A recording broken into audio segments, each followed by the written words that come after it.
बिस्मिल्लाहिर्रहमानिर्रहीम। तमाम तारीफ़ें अल्लाह ताला के लिए हैं जो तमाम जहानों का परवरदिगार है। सलावत है हमारे प्यारे नबी हज़रत मोहम्मद सल्लल्लाहु अलैहि वसल्लम पे और आपकी पूरी आल पे। अस्सलाम वालेकुम व्यूअर्स, आज की इस वीडियो में हम बात करेंगे दुनिया में आने वाली आजमाइश और तकालीफ के हवाले से। अल्लाह के बंदे अगर दुनिया में दुख में, रंज में, मुसीबत में या आजमाइश में होते हैं तो ये आजमाइश जो है वो अल्लाह ताला उनके दर्जात बुलंद करने के लिए और उन्हें नेक और साले बनाने के लिए, पाक करने के लिए करता है। वो ख़ास इस रहमत के रास्ते से गुजार कर लोगों को बुलंद दर्जात अता फरमाता है। हज़रत आदम अलैहिस्सलाम का अल्लाह को इल्म था कि मैंने इनको ज़मीन पर खलीफा बनाना है, और खलीफा यानी ज़मीन का बादशाह, अबुल बशर। मगर खिलाफत के ताज से पहले अल्लाह ताला ने हज़रत आदम की आजमाइश की और उन्हें खूब रुलाया। ये अल्लाह का ख़ास अंदाज़ है व्यूअर्स, जितना रुलाता है उतना फिर नवाजता भी है। लोग ये समझते हैं कि हमारी तकलीफ़ कभी ख़त्म नहीं होगी या वो इस रंज में मुब्तला रहते हैं, बहुत ज़्यादा रोते हैं, कर्ब का शिकार होते हैं, लेकिन फिर एक दिन रोशनी दिखाई देती है और अल्लाह ताला उन्हें बुलंद मुकाम देता है और ख़ूबसूरत जहान में दाखिल कर देता है। जन्नत, आजमाइश, फिर उसके बाद ज़मीन पर हज़रत आदम का भेजना, फिर उन्हें तौबा सिखाना, फिर उन्हें बेहद रुलाना और फिर बख्शिश तलब करना। बहुत सी किताबों में आया कि हज़रत आदम अलैहिस्सलाम बहुत कई सौ साल तक रोते रहे और बख्शिश तलब करते रहे। ये अल्लाह का ख़ास अंदाज़ है कि जिसको नवाजना हो पहले उसे कर्ब से गुजारता है, तकलीफ़ से गुजारता है, आजमाइश भेजता है और ख़ूब रुलाता है, और फिर वो जब उसके करीब हो जाता है, रजू कर लेता है, तो फिर अल्लाह उसको इनाम से नवाजता है। इसी तरह हज़रत इमाम हसन अलैहिस्सलाम और इमाम हुसैन अलैहिस्सलाम को जन्नती सरदार बनाना था, जन्नत के तमाम नौजवानों का सरदार। तो करबला से गुजारा गया। सब नौजवानों पर जब फ़ौक़ियत देनी है तो फिर जवानियाँ लुटाई जाएं, खून की कुर्बानी ली जाए और फिर वो मकाम दिया जाए कि जहाँ तक रोज़े हशर तक कोई जवान ना पहुँच सके। इमाम हसन अलैहिस्सलाम के जहर से जिगर के टुकड़े हो गए, इतनी अजियत तकलीफ़ मिली कि उनका जिगर जो है वो तश्त में बाहर आ गया, टूट के टुकड़ों में। तो इमाम को बेतहाशा तकलीफ़ से गुज़रना पड़ा और इमाम हुसैन अलैहिस्सलाम की पूरा का पूरा ख़ानदान जो है वो करबला में शहीद हुआ, और आप ख़ुद भी शहीद हुए, और बनु हाशिम के 22 से ज़्यादा जवान जो हैं वो उसमें शहीद हुए। इतनी ज़्यादा तकलीफ़, और दोनों को उस हाल से अल्लाह ने गुजारा कि ऐसी तकलीफ़ कभी किसी पर ना आए और कभी दोबारा इस तरह से कोई दावा ना कर सके कि हमने उनसे बड़ी कुर्बानी दी है।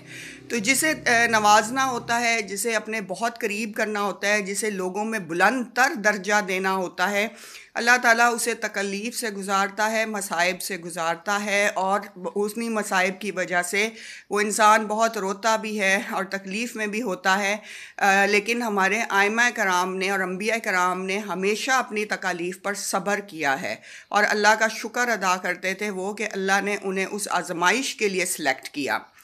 बस आदमी रोए तो इस जालिम दुनिया के लिए ना रोए, उस रब ताला के लिए रोए। जो शख्स दुनिया के लिए व्यूअर्स रोता है वो इंसान ही नहीं है, वो तो इंसानियत को ज़िबा कर चुका। जो दुनियावी चीज़ों के लिए, मादियत के लिए, जायदाद के लिए रोता है, नाहक किसी का कत्ल करता है, दूसरों को तकलीफ़ पहुंचाता है, दूसरों को गिराने के लिए उल्टे हरबे इस्तेमाल करता है, तो वो इंसानियत के रुतबे से गिर जाता है। ये दुनिया व्यूअर्स रोने की जगह नहीं है, ये दुनिया बरतने के लिए है। यहाँ आप आएँ, लोगों से मिलें, मुसाफिर की तरह रहें, और जितना कम से कम सामान हो उसके साथ ज़िंदगी गुजारें और फिर अगली दुनिया में चले जाएं। यहाँ पे अमाल इकट्ठे करने की ज़रूरत है, साजो सामान नहीं। हज़रत यूसुफ़ अलैहिस्सलाम की मिसाल ले लें। आपको कुएं में गिराए गए, 7 साल कैद में रहे, बाज़ार में बेचे गए, तोहमत भी झूठी लगी, लेकिन फिर मुसीबत के बाद मिस्र के बादशाह मुकर्रर हुए। सुभान अल्लाह, अल्लाह ताला ने वो शान व शौकत अता फरमाई कि जो आज तक मिसाल है। آپ کے رونے سے انسان جب روتا ہے جب انسان بہت زیادہ مصائب پہ تکلیف میں آتا ہے، رو کے گڑ گڑا کر اللہ سے دعا کرتا ہے، تو اس سے اللہ کی عظمت آشکار ہوتی ہے۔ بندہ رونے سے نکھرتا ہے، سنبھلتا ہے اور پھر بلند ہو جاتا ہے۔ آزمائش کے طویل عرصے سے گزار کر حضرت یوسف علیہ السلام کو اللہ تعالیٰ نے کندن بنا دیا، اور انبیاء کرام میں چونکہ صبر اتنا زیادہ ہوتا ہے کہ وہ عام انسانوں سے بہت بلند درجے کا صبر ہوتا ہے، تو وہ کسی بھی قسم کی مصیبت سے نہیں گھبراتے، شکایت نہیں کرتے، اور وہ ہر انسان کے لیے مفید رہتے ہیں جب تک ان کی زندگی ہوتی ہے۔ تو اسی لیے جب آپ کو کنویں میں پھینکا گیا، آپ کو آپ کے بھائیوں نے غم دیا، تکلیف دی، آپ کو اپنے والد گرامی سے بہت لمبے عرصے کے لیے دور رہنا پڑا، آپ بازار میں بیچے گئے، آپ پہ تہمتیں لگیں، آپ کو جو ہے جھوٹی قید دی گئی اور اس قید میں عرصہ دراز کے لیے ڈال دیا گیا، تو اللہ تعالیٰ نے حضرت یوسف علیہ السلام سے قدم قدم پر جو ہے آزمائش لی، اور سلام ہے اس پاک نبی پہ کہ انہوں نے قدم قدم پر اپنے آپ کو بالکل صبر میں رکھا، اور حلم انہیں ملا ہوا تھا، انہیں وزڈم ملی ہوئی تھی، وہ کبھی بھی لڑکھڑائے نہیں۔ اور حدیث میں آیا کہ حضرت یوسف علیہ السلام کو اللہ تعالیٰ نے اتنا حسن دیا تھا، اتنے حسن سے نوازا تھا کہ دنیا کا آدھا حسن، اس پوری دنیا میں جو آپ کو حسن نظر آتا ہے، اس کا آدھا حسن یعنی 50% جو تھا وہ حضرت یوسف علیہ السلام کو دیا گیا۔ آپ اس قدر خوبصورت اور وجیح انسان تھے کہ آپ پہ نظر کسی کی پڑتی تو وہ حیرت میں مبتلا ہو جاتا تھا کہ کوئی انسان اتنا بھی خوبصورت ہو سکتا ہے۔ تو اللہ تعالیٰ ہمیں انبیاء کرام کی زندگیوں سے سیکھنے کا موقع دے، اور ہمیں پاک اور صاف اعمال کرنے کا موقع دے، اور اپنی زندگیوں کو پاک اعمال کے گرد رکھنے کا اور نفسانی خواہشات کو رون دینے کی توفیق عطا فرمائے، تاکہ ہم سب لوگ اللہ تعالیٰ کے اور قریب ہوں، اور اگر کوئی مصیبت آئے تو ویورز اس پہ اللہ سے رجوع کیا کریں، رو لیا کریں، اور اپنی پریشانی کو کم کیا کریں۔ یہ سب وقتی مصائب ہیں، وقتی الجھنیں ہوتی ہیں، وقت گزرنے کے ساتھ جو ہے ہر چیز بدل جاتی ہے، اور ہر چیز یقیناً تبدیلی کے لیے ہے۔